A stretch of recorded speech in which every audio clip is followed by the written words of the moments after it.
Hello mga mamshi! Tara, samahan niyo ako magluto ng escabeche tilapia. Ayan, start na po.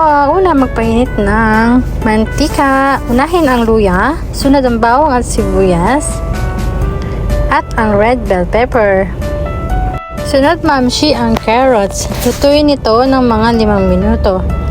At lagyan na ng ketchup, kahit anong sweet ketchup mamshi, oyster sauce, at suka. Huwag haluin mamshi muna, pakuluin ito. Habang kumukulo mamshi, lagyan mo na ng paminta at asukal. Lagyan na ito mamshi ng konting tubig. Pagkatapos lagyan ng tubig, ihalo-haluin lang ito mamshi at lagyan ng mga pampalasa. And lastly mamshi, ang pampalapot, ang cornstarch.